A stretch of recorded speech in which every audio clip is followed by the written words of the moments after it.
안녕하세요. 미술만평 52번째 박정수입니다. 오늘은 좀 본격적인 이야기를 한번 해보고 싶어요.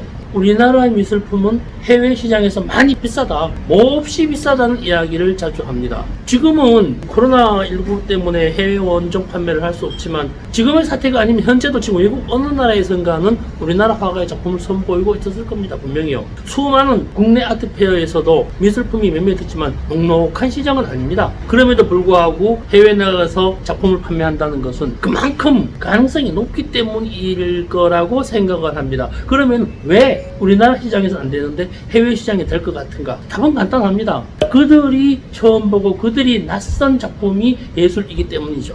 그럼에도 불구하고 외국에서 한국 그림이 많이 비싸다는 얘기를 들어요. 생각해보세요. 살바도르 문디라는 작품이 5천억이 넘어갑니다.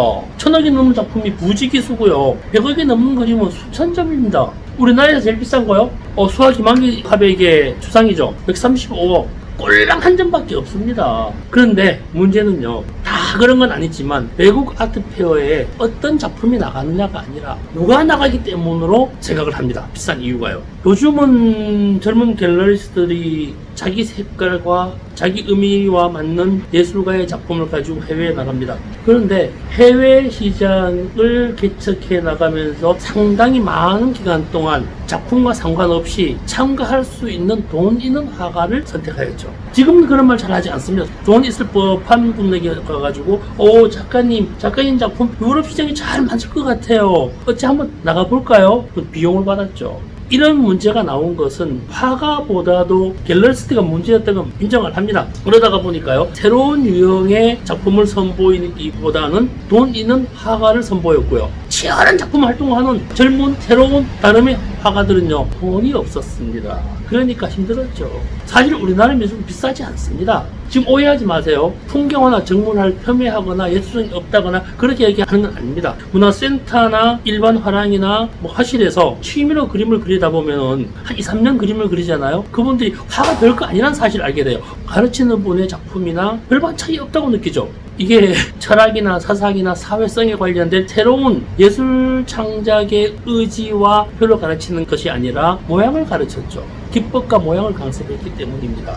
예술은 모양이나 기법도 포함되지만 그것보다 중요한 게 있죠. 그것은 바로 사회성과 시대성과 철학성입니다. 무엇에 반하는 혹은 대응하는, 모순을 극복하는 그러한 것들이 미술 운동 필요한데 우리나라는 그냥 모양과 기법을 많이 가르쳤죠. 모양이나 기법이 강조된 그림은 10만원, 20만원, 30만원 해도 됩니다. 재료비나 액자값이 550만원에 들었다 할지라도 사회가 돈을 지불할 의미가 없기 때문에 값이 싸야 됩니다. 생각해보세요. 기존에 없던 발명품이 특허를 내고 수억의 돈을 봅니다. 그거 비슷합니다. 기존에 없던 어떤 예술품은 저작권을 확보해가지고 수억을 벌어야 됩니다. 발명품은 손으로 쓰지만요, 예술작품은 정신으로 씁니다. 여기로 씁니다. 쓰이는 방법과 장소가 다릅니다. 다만 발명품과 예술품의 관계 안에서 눈으로 쓰는 것이 공동으로 작용합니다. 장식적인 부분. 그러다가 보니까 예술이냐 과학이냐에 대한 모호한 관계가 있던 거죠.